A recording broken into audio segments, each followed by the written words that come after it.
A pleasure to welcome all of you to this evening's program of the Baltimore Council on Foreign Affairs. The members are looking forward to this with considerable anticipation. The ambassador of Iraq will be our guest. There are a number of reasons why Americans are interested in Iraq. The troubled Middle East, of course, is a region to which the United States in its foreign policy is committed to attempting to achieve regional stability. Secondly, the United States, of course, has a great interest in the oil-producing countries of the world, of which Iraq is a major one. And then finally, we have a long-standing interest in and commitment to the State of Israel and its security. With respect to all of these things, Iraq is a major actor.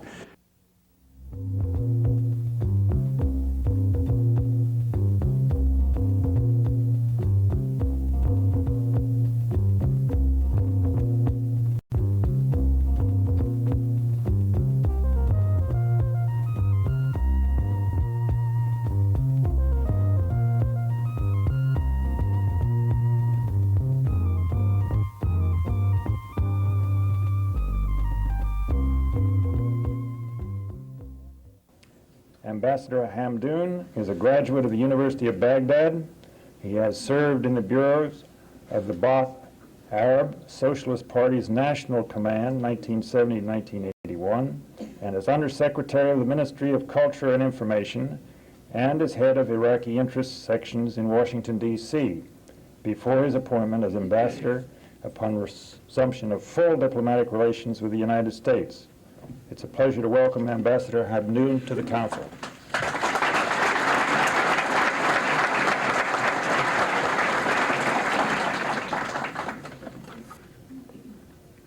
I feel obliged here to brief you on the recent development in the war front. I'm sure it is dominating your mind at this moment as well as mine.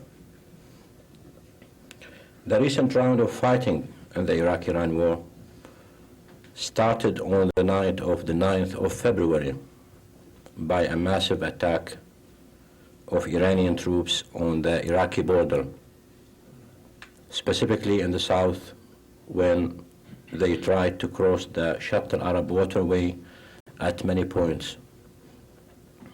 They were only able to cross and stay at one point, in the far to the south of Basra city. And other places our troops were capable of expelling the Iranians in the first 2 or 3 days of the fighting. This is what happened in the FAO. I am no military expert, and I am not going to address this issue from a military point of view. We have a border with Iran 730 miles long. Obviously, we cannot cover every mile with troops in a way that would enable us to face any thrust by the Iranian army from the first moment of an attack. Our strategy has always been to reinforce specific points in the front which we consider vulnerable from a demographic and a military point of view. FAO in that regard is not as important as many other points on the border. That is why the number of Iraqi troops there when that offensive occurred was relatively insignificant. We always try to use effectively and efficiently the reserve forces which stand by to reorganize and train in the rear lines. We have done the same in the recent fighting. In a matter of few days, we were able to start a counteroffensive and therefore to contain the Iranian troops in a triangle. We call it now the FAO triangle. This triangle, since the first week of the fighting, has become smaller and smaller, slowly but steadily. The terrain in that area is difficult, and that it is marshy and swampy with lots of salty soil and gets muddy with the slightest rainfall. In fact, the night in February when they crossed the Shatt al-Arab waterway was a bad night for us The weather was stormy, rainy, and misty. The Air Force could do nothing. The armored units could do nothing. The only troops that could be effective were the infantry. These same conditions have prevailed for most of the last few weeks. As you know, the Iranian strategy has been in accordance with the doctrine of Khomeini, which considers the human being as an expendable commodity. Thus, the Iranians have very little problem in sending thousands of brainwashed boys and young men to the front lines to meet a certain death. They let the soldiers believe it is an absolute good to die. Thus, they have no other major objective to achieve except this glorious death. For us, the matter is radically different. Our people and their government believe deeply in achieving a better life and developing the country in all its aspects and in securing a peaceful life for themselves as well as other peoples of the region. From this normal humanitarian stand, we try to deploy our troops with care and without higher casualties than needed. At the same time, our performance and the use of our weapons has been and should continue to be superior and efficient. That is why during the last month we have not been hesitant, but rather have been strategically planning and thoughtfully handling the situation in order to achieve our goals. We intend to take back our land from the Iranian troops with as few casualties as possible. Iraq intends to win the war.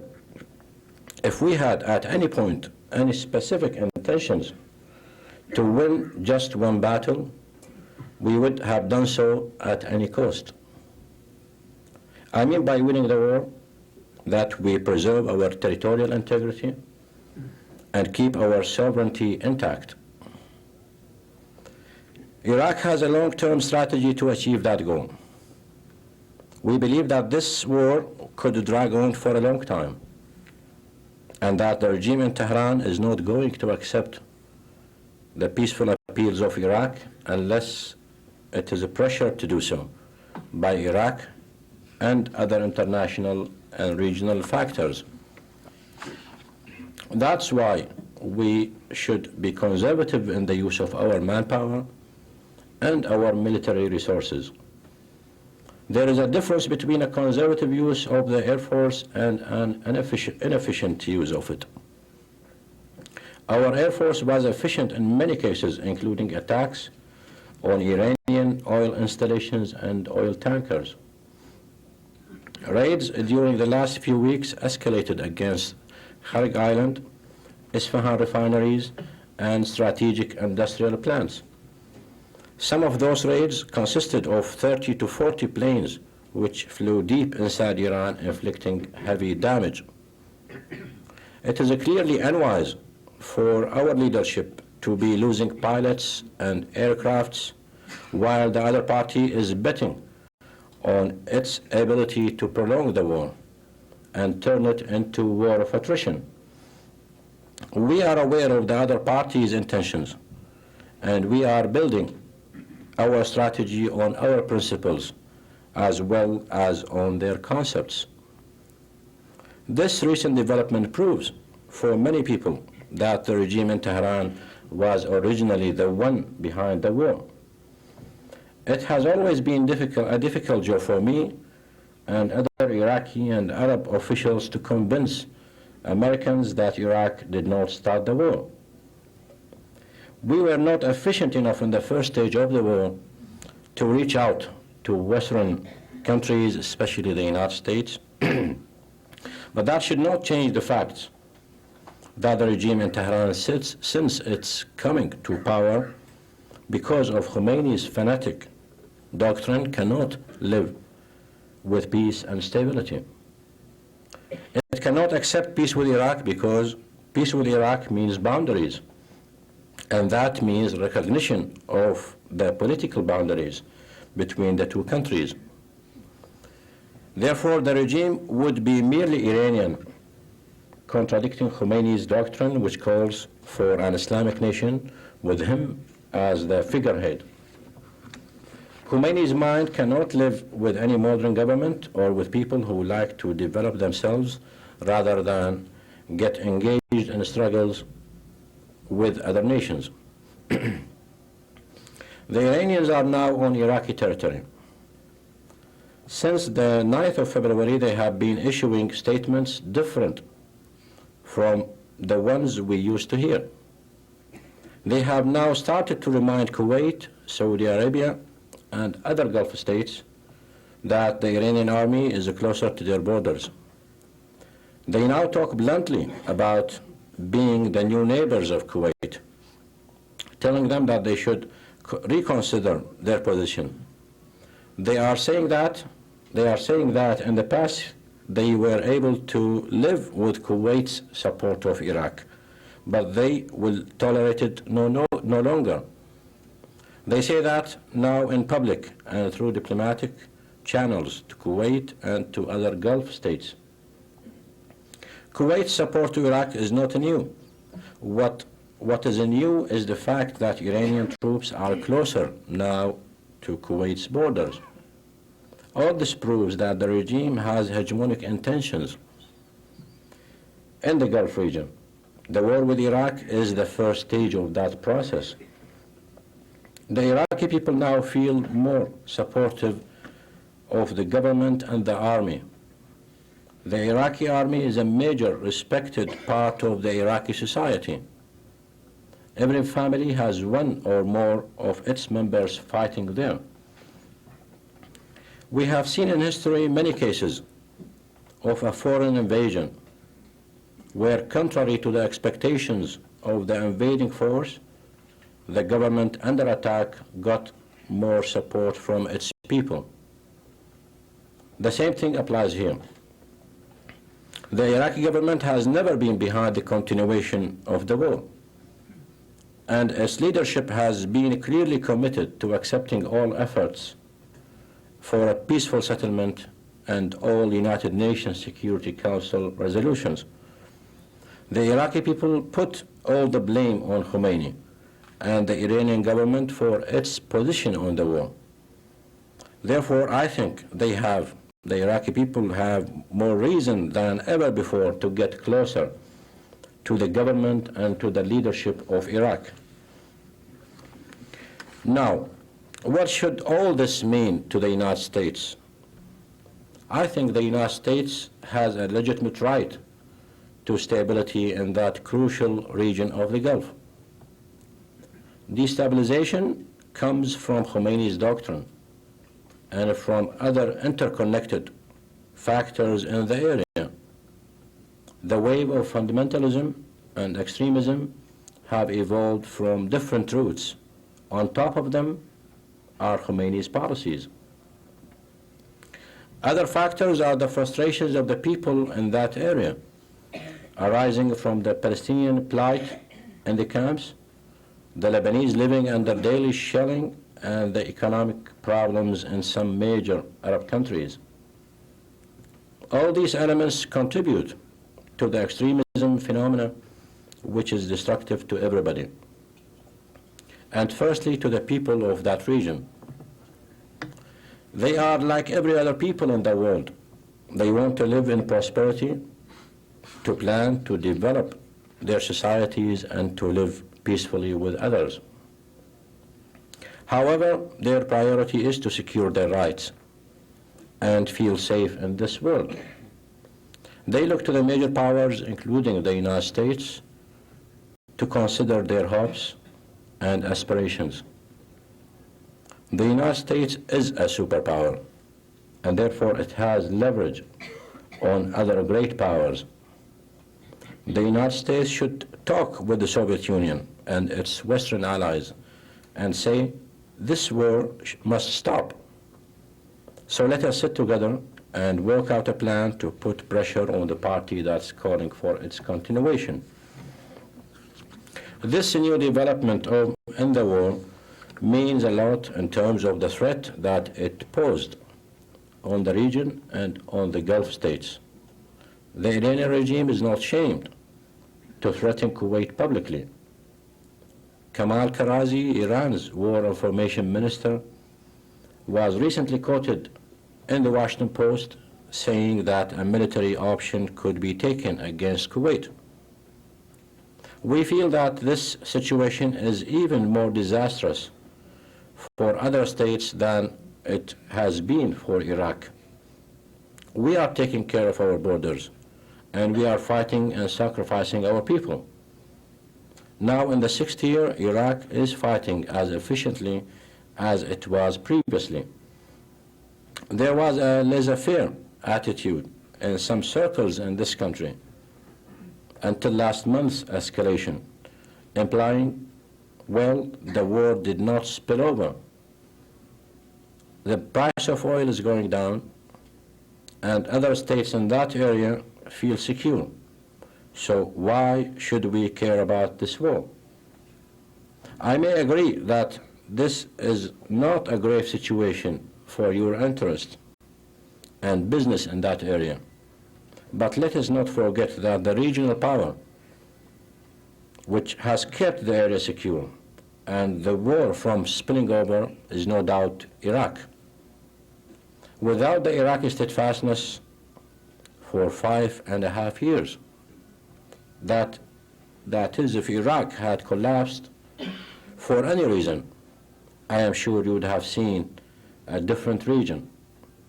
You would have seen different kinds of governments. The same thing applies now.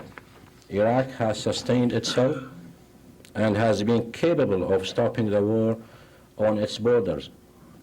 But if the Iranian regime tries to maneuver or manipulate another Arab country smaller and more vulnerable than Iraq, we doubt it can sustain itself as Iraq has done. The major powers should realize the grave uncertainty of any country subjected to such manipulation. They can be certain only if they apply pressure, if they sit down and discuss it seriously. We would like to see this thing happen. We appreciate all the efforts done by the American administration in the past few years to cut the flow of arms and spare parts to Iran, and the discussions they have held with their allies, which Iraq has considered to be a positive sign. We encourage the United States to do more in this and in other aspects. There should be no dealing with the Iranian government.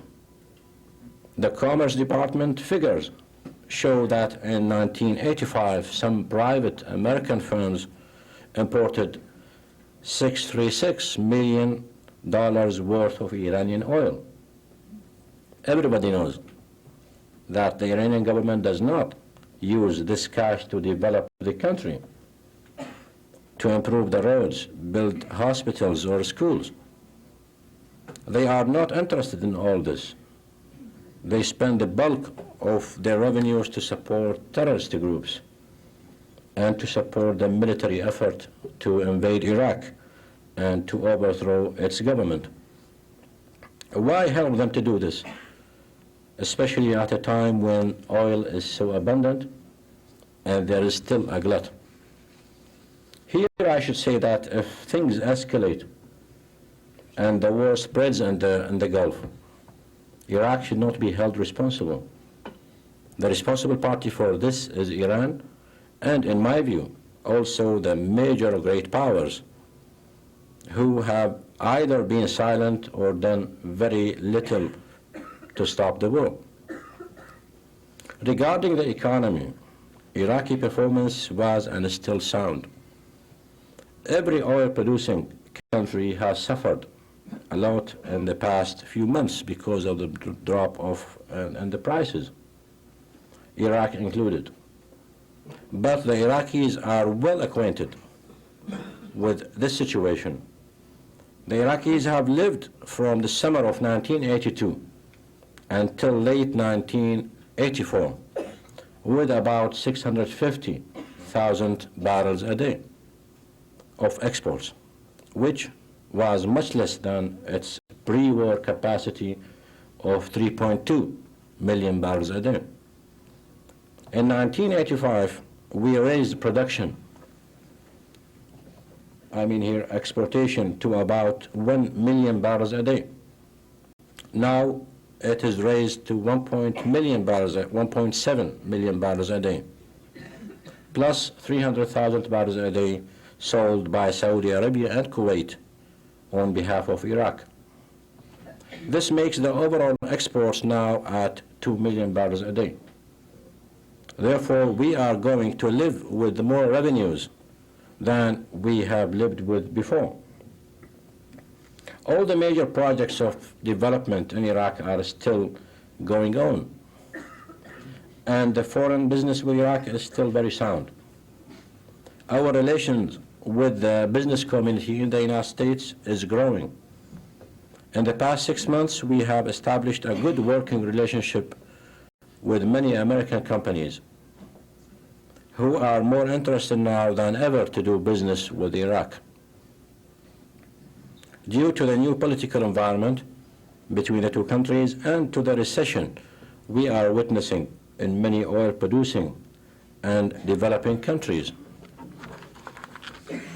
We have established a commercial office in Washington, D.C. the last 6 months for the first time in about 18 years, which has been most beneficial to American companies in acquainting them with the Iraqi market and business conditions. We encourage American companies to look into the Iraqi market and to do business with Iraq. Iraqi major needs from the American market lies in the following: agricultural projects, land reclamation, light industries projects, electrical power supply projects, communications, medical equipments, and pharmaceutical supply, special storage projects, food commodities. Of course, there are still some limitations due to the differences in the two systems, but we think that they are manageable, and the Department of Commerce here is working with the Ministry of Trade in Baghdad to try to reach an agreement which would lay a good ground for American business. Foreign joint ventures are still unacceptable in Iraq, although it is now under consideration for some large productive projects. Iraq's potential is growing in terms of its resources and its economy, and it will continue to grow.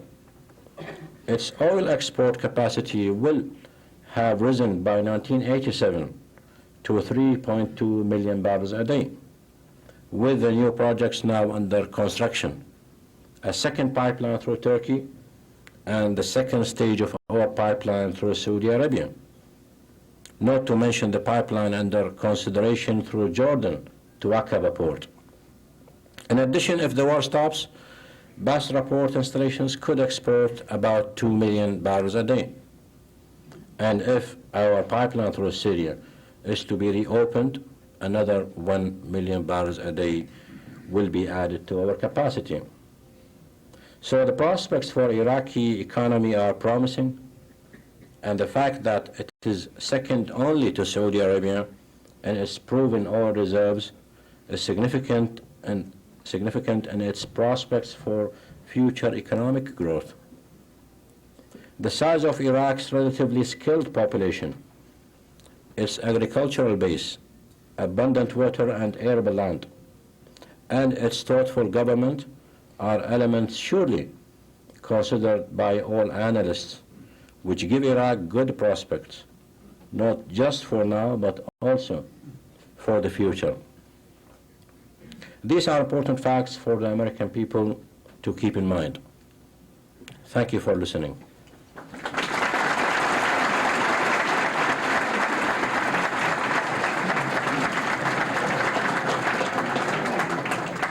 Thank you very much for that overview of your country's position, Mr. Ambassador. The Ambassador has agreed to answer questions until 10 minutes after 7. For the purposes of our cameras, I'll repeat the questions after you ask them. Yes, sir. Specifically, Iraq. Would you comment on how the Arab world, and specifically Iraq, views Mr. Gaddafi? Well, we think that Gaddafi is a very responsible kind of leader. His policies were very damaging to the Palestinian cause and to the cause of Iraq and the war, and to Lebanon, to Egypt, to everybody. So I believe that Gaddafi and his policies are very bad, and we don't agree with all of them, and we think his support to terrorism is another factor which is damaging to the Arab image and to the Arab affairs. So we are against Gaddafi's policies, and we have expressed that publicly, especially his alliance with Iran, providing Iran with missiles and other arms to hit Iraqi cities or to hit Iraqi people. So this is our position on Gaddafi. Why does Syria not support Iraq? Well, I think you should address that to a Syrian official. I don't speak on behalf of Syria. But I believe that the major goal that was tended by President Assad is to exclude Iraq from the regional policies and from different issues which are very important for the Arabs, like Lebanon, the Palestinian questions, and others, and to get Iraq be preoccupied by the war issue and not to play a major role, and to leave this, the theater for policies like the Syrian one. The question is it true that Iraq has been using poison gas in the war with Iran, and if so, why? Well, we denied this publicly and officially, but I'd like here to comment on this matter and on the argument that the Iranian government is trying to raise and to exploit the sensitivity of the Western world to this issue due to the background of its usage. The Iranians are now telling people that there should be a clean war, that war should continue, but it should be a clean one, where killings take place in a different ways other than the poison gas, where the killing of about 1 million individuals in this war until this moment, 5.5 years since it started, about 1 million people were killed. I mean, tell me, where does this argument stand?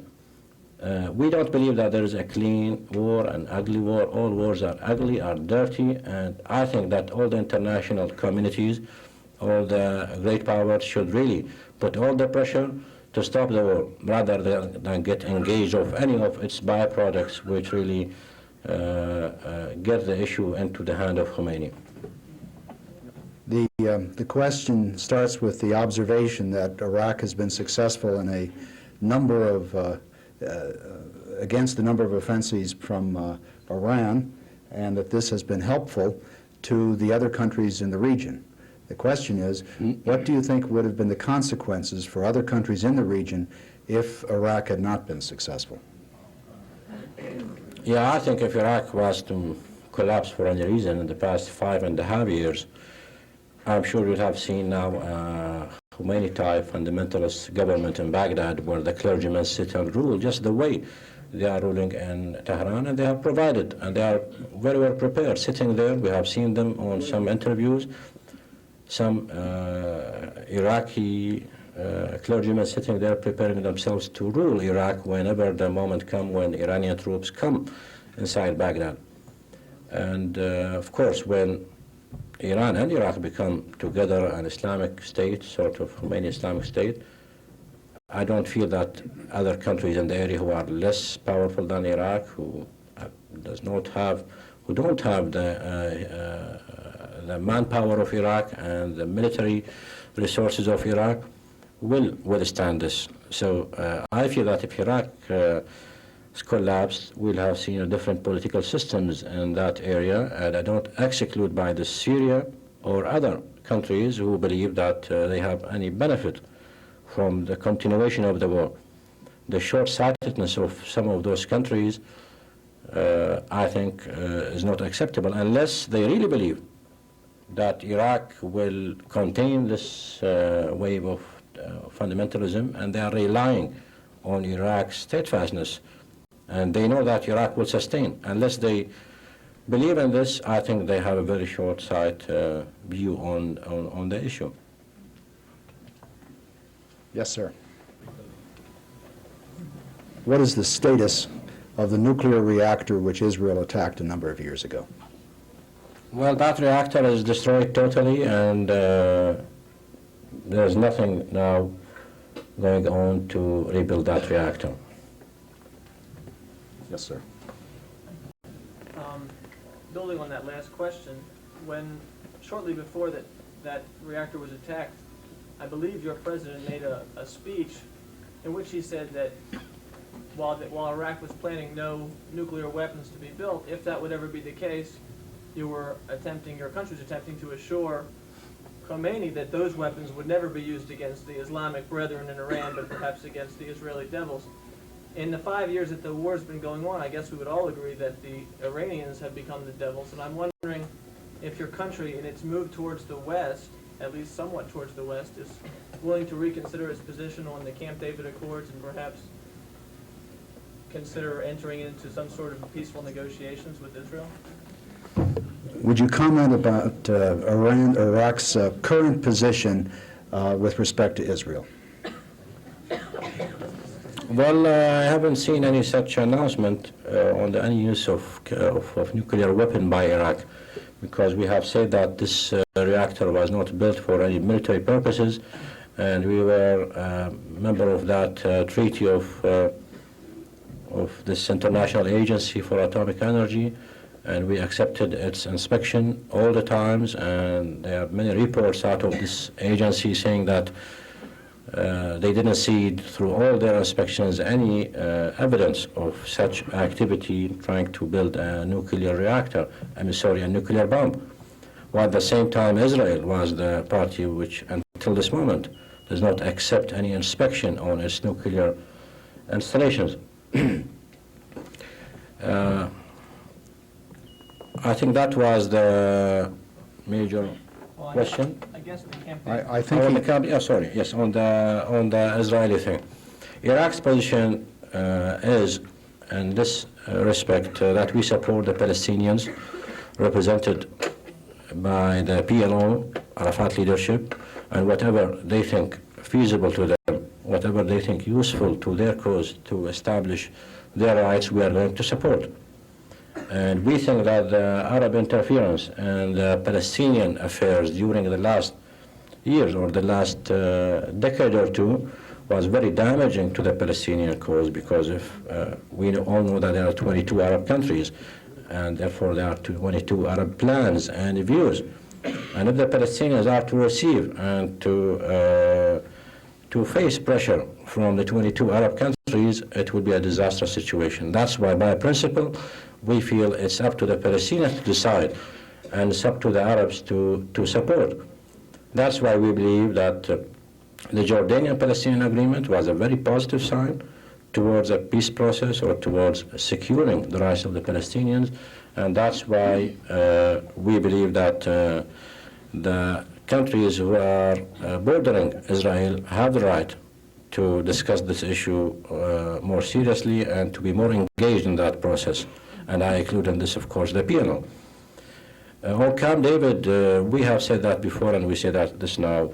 We were opposing majorly to the second part of Camp David, where Mr. Sadat tried to impose his views on the Palestinians, and we don't think that he has the right to speak on behalf of the Palestinians. On the first part of Camp David, we think it's an Egyptian matter. Whether we like it or dislike it, it's up to the Egyptian people. Egypt is a sovereign country. It has the right to decide on its affairs. Our role is to support Egypt as a country and to call for prosperity for the Egyptian people. And if there are any comments on their policy, we tell them this privately. But I think that Sadat's position on this Palestinian question and the way he treated the Arab provoked the Arab countries, and Iraq was also provoked by this view, and that's why we played a major role in facing that Camp David for this reason. Yes, sir, in the rear. The question is, or the questions are, would you comment first of all upon Kurdish raids in Turkey as to their origin and their merit? And secondly, would you comment upon your view of what the Turkish role might be or should be in the Iraqi-Iranian war. I believe that the Kurds and the countries they are existing in this case, Iraq, Turkey, Iran, Syria, they are citizens of those countries, those nations. They have the right, of course, to express and to practice their cultural, ethnic traditions and speak their language. We in Iraq, I think, we have provided the Kurds in Iraq with their right of self-ruling, their autonomy, which is very, I think, significant. If there are some wrong practices, everything is subject to change and to dialogue. While in many other countries, the Kurds are denied their major rights. Of course, in Iran, it's obvious the Iranian government have fought the Kurds. I think Turkey's role in the war is an important one, although it's under the pressure of being neighbor to the two warring parties, and that's why I don't feel that they are in a position to play a major role. But they believe, in my view, it's my view, it's not their position, that Islamic fundamentalism should be stopped because it really threatens every Islamic society in that area. And they feel that if Iraq sustains, it will be good and better for the Turks. And if Iraq is to collapse, they will be one of the next targets. And Khomeini won't save Turkey, because Turkey is an Islamic country, and therefore he feels that he has the right as an Islamic figure, as a prophet or semi-prophet, to call on Turkish people and to ask them to establish a similar government to his. Yes, sir. State the position of Iraq with respect to the PLO, with respect to Jordan, with respect to the survival of the State of Israel, and comment upon your view of the Soviet Union in the region. As I mentioned earlier, our relations with Jordan are excellent, and we believe that Jordan is a member of the Arab family, and the Jordanian policies were always responsible, especially in regard to the Arab-Israeli conflict. And King Hussein views that he cannot proceed on the peace process without having the PLO to his right. And we have supported this. We have supported the holding of the PNC meeting in Amman 2 years ago. We have supported the February 1985 agreement. And we still are pushing on the Jordanians and on the Palestinians to continue their joint effort towards peace. We consider not just Iraq, but 22 Arab countries, even Egypt now, which is still party to Camp David. It supports PLO because all Arabs consider the PLO as representing at least the majority of the Palestinians. And there is no reason why we should try to fetch for somebody who represents 10% of any Palestinian community. And for these simple reasons, we consider the PLO as a representative of the Palestinian people. On Israel's right, I think I'm not in a position to, not just myself, but any Arab official, to give Israel the right to exist before the Palestinians are given the right to exist.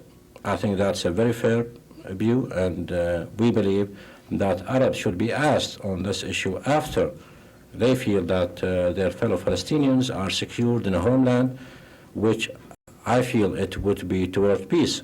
This thing won't serve the war cause or the conflict cause. If the Palestinians are secure, they will feel more obliged to build their homeland and to feel responsible and to run a country. Now the Palestinians are denied an ID, denied a passport, denied home, live in camps, be killed at any point by any individual. Obviously, those people cannot but try to express their concern, and in many cases this concern is expressed by violent action. I'm not saying here that I condone any terrorist acts. We are against it, and we think it was damaging to the Palestinian cause. But when people live with dead corpses, live with shelling, live with the worst kind of living since 40 years, what we expect, I think the international community, the superpower, should understand this fact and should therefore understand what are the roots of terrorism in order to find some sort of a solution and to cure this disease, which is starting to affect everybody. Now the Americans, as well as other powers in the world, are all targets to terrorism, not necessarily because people do not love the American policy or other policies, but because they are expressing their frustration to the international community, because they feel that everybody is living peacefully or secured somewhere in a homeland, having a home, having a passport, while they are denied. And I really understand, and I'm sure that many of you understand this sort of frustration and to where it could lead. Our relations with the Soviets are good and normal, just like our relations with the Americans. We consider ourselves as an independent state. We establish our own policies on our views and on our interests. The Soviet Union has been the major exporter of arms to Iraq. This is a reality, and we are not in a position during the war to change the strategy. We feel that the Soviets on this war are on the same side of the Americans. The two superpowers, and this is a very unique case, where the two superpowers agree together that this war should stop, or at least, let me say, they don't feel that they benefit from the continuation of it, and they feel that it could be an explosive sort of situation which will damage their interest, at least on the short run. On the long run, everybody knows that the two superpowers have a totally different views on the Middle East as well as on many international issues. So that's why I called in my speech that the Americans sit with the Soviets and discuss this matter, because it's really going to be more and more explosive. It won't be limited to Iraq and Iran, not by any Iraqi desires, but by the nature of this conflict, by the nature of the conflicting ideologies behind the war and during all the wartime. And Khomeini, in my view, cannot quit his doctrine and his terroristic kind of doctrine, which calls for instability, calls for changes everywhere. And if he quit it, he's going to lose domestically inside Iran. And without the war going on the borders, he's going to be accused and at least questioned for what has he done to the Iranian economy, to the Iranian people who are living now under very severe circumstances. The standard of living is going down continuously. But when the war is there, he feels that he has a right to call on people to go paradise and to defend Islam, and it's always an easy argument. In the very rear. The observation was made that in rhetoric and perhaps form, the foreign policy positions of Iran and the United States look more similar today than perhaps they have in the past. Iraq, I apologize strongly. And the question is, what are the prospects for that continuing in the future and reaching into policy areas beyond those which we identified today? Of course, there are areas of agreement and areas of disagreement between our two countries, and this is very natural. We are not upset by it, and I don't think that the American administration is upset. This is very natural, and we believe this is going to continue. But I believe that now we have a better understanding. We understand American policies better, their views, and they understand our views and our policies better. This is an improvement. I think that the war helped to get the two countries together. It helped to let the Americans understand the importance of Iraq regionally, to stop the fundamentalism movement or the fundamentalism threats coming from Iran to the region and therefore to all the Arab world. And by that, they started to understand the importance of Iraq as a potential country, a potential market, and so forth. At the same time, the Iraqis replied or responded by looking positively to the American policies, which were relatively new to the Iraqis, because in the first part or the first half of the 70s, the American policy was very aggressive on Iraq, and the support to the Kurdish rebellion in the north, the support to the Shah and his war against Iraq. It was a real war. There were lots of shelling from the Iranian borders on our territory. So for us, this is a change from the United States position. Maybe for the American people or the American officials, they consider the Iraqi evolution, in my view, as a change. I don't consider it a change. I think it's an evolution. It's more maturing process where the Iraqi government, the Iraqi leaders, even individually, they are more old now, they have been more experienced in dealing with international issues. So I would say this was an evolution, it wasn't a change. Would you comment upon the question of the cooperation of Arab states with Palestinian refugees? No, I think... I want a harsher question. The question could be phrased as why hasn't, or why haven't Arab states provided homelands for the refugee Palestinians? Well, firstly, because all Arabs believe that Palestinians were expelled from their homeland, and we all feel that Palestinians should be secured in the homeland in order to achieve stability and to achieve the security of every state in that region. And secondly, and could be even more important, that the Palestinians themselves should decide. And when I say the Palestinians, I don't talk about average Palestinian or individual Palestinians, because they always had their establishments, their representatives. So unless the representatives call for this and ask officially for such thing, which I don't believe they will do, because they believe that the Palestinians should be tied to their cause of getting back to the West Bank and establish a state there. And that's why I think the Arab countries will not go further than that what have done until now. Many Palestinians who were living in many Arab countries, including Iraq, since 1948, and they have all the privileges of the Iraqi people. So I think it's up to the PLO to decide, and therefore up to the who represent the Palestinians to decide on this. Yes, sir. Would you comment upon the relationship of the Sunnis and the Shiites within the borders of Iraq? Would you comment upon the Sunnis and the Shias within the borders of Iraq? Well, Iraq is a country of 15 million people. 95% of Iraqis are Muslims. About 50% of the Muslims are Shias and 50% are Sunnis. We don't have any statistics on this because this is a very sensitive issue to all Iraqis. Historically speaking, since the beginning of the century, many powers, many European powers played on this game to divide the Iraqi people on basis of sects. Of course, we believe that we should be a unified country, and therefore, due to this critical situation of the percentage of the sects, we are not in a position to promote the sectarian affairs. That's why when Khomeini came to power and started to play in this and to bet on the loyalty of the Shias, it was a very difficult position for us because this matter really divides Iraq.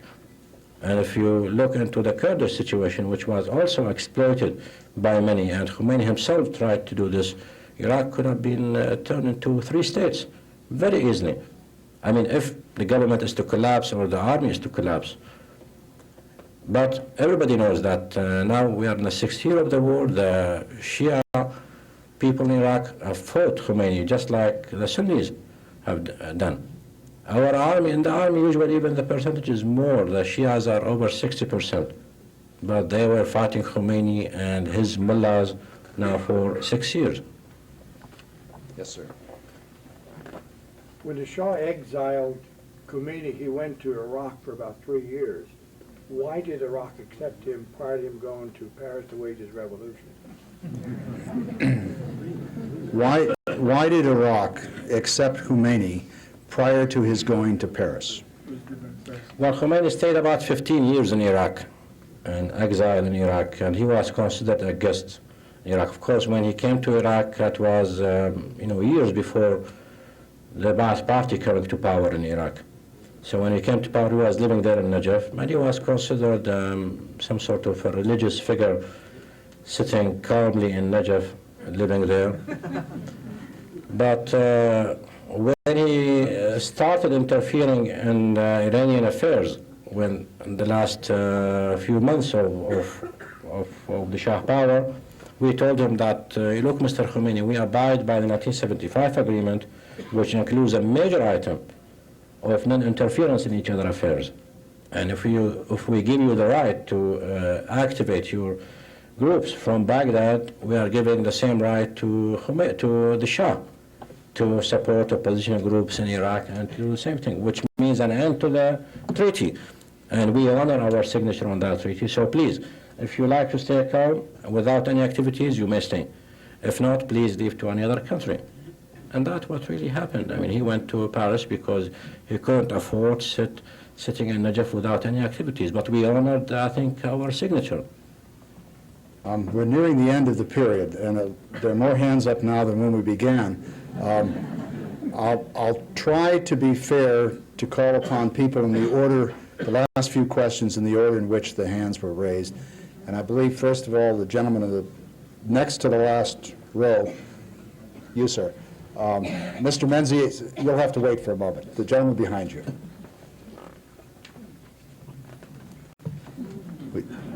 It's not going to be the last question that we'll have our guests asked tonight, but the question is Iraq exporting oil to South Africa? If it is, does this complicate its improving relationships with the United States, which in many ways is leaning upon South Africa at the present time? No, we don't export a barrel to South Africa.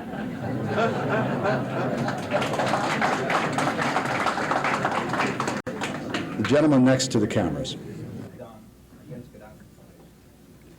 The general question, I believe, is what is the position of the Arab states in Iraq in particular toward the African states, taking into account particularly problems such as the Chad invasion by Libya? No, I think all Gaddafi's policies in the world, in the Arab world, and in Africa, I think they're all responsible. They have led to great damage to the Arab interests, and especially in Africa, because that's his main sphere of influence. And his interference in Chad, in my view, was a very bad one. It didn't help to get the two warring groups together. I think the Arabs have done a lot to Africa since Nasser's time. I think that some Arabs will ask the other question, what the Africans have done to the Arabs. So I think it's a very sort of equal kind of relations. The Arabs have done a lot to the Africans. The Africans at many times have supported the Arabs in their case, especially in the Arab-Israeli conflict. I feel because there is no unified Arab plan on different issues on the Arab-Israeli conflict, there is no Arab partner in the peace process, that the Africans feel now more free to deal with Israel. So whenever the Arabs come together and have a plan and something to talk about, I'm sure the Africans will be most cooperative. And whenever the Arabs have or get back their financial potentials, they have done that a lot in the past, and they're going to do more in the future to support African governments financially. Time is a tyrant, and we're not going to end yet, though. We'll have one more question. The gentleman here in the first row, and I apologize to Professor McIntyre and Mr. Menzies and many, many others who have questions. Yours will be the last one, sir. Would you comment upon the relationship of the Muslim faith on one hand and nationalism on the other as they operate within the Muslim world now and into the future? I think that there should be no contradiction between Islam and Arabism or nationalism. Just like you Americans in this country, as well as many people in their nations, they are Christians mainly, but they feel they love their country and they work for their nation. Obviously, I think the Arabs are cultural people and they have a deep history behind them, a deep culture, and therefore they believe that they can still be good Muslims, but at the same time they love their countries and they love their Arab neighbors and they love to live in peace. But this phenomenon of fundamentalism, I think, I talked about the frustration of people, about the failures of their political systems. That's not an absolute thing. These failures, I think, were because the people at that time were not mature enough, not just the governments, but even the average Arab.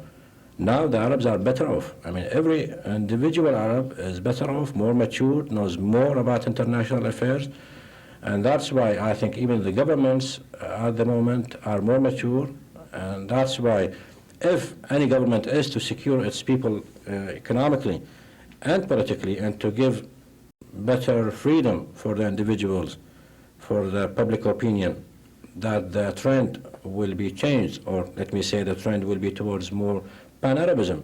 And this won't mean that people will turn into atheists. I mean, Iraq, although we are a secular regime, but 90% of the people at least feel that they believe in God and they go to mosque occasionally. Even if they don't go to the mosque, they believe that they are Muslims but their way. And we don't like to see the clergymen sitting. And the government, we like to deal with them, just like you here like to deal with them on the Sundays, on the occasions of marriages and so forth. I don't feel that you Americans like to see a clergyman sitting in Mr. Reagan's chair. And this is obvious. I mean, they have their role. We respect that role, and we think relations with God is a very important factor.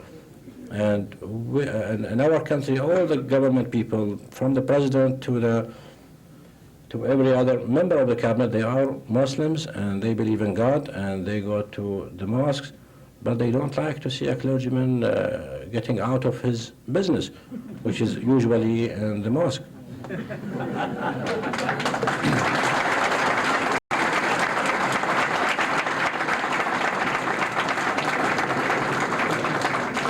Mr. Ambassador, we're very sorry that our time has run out. I think we'd like to spend much more time with you. We appreciate your thoughtfulness in answering all the questions fully. We're delighted that you came to be with us this evening. We're highly appreciative of that. And I do believe that the discussion of these matters in Baltimore has been enhanced by your presence. We thank you very much.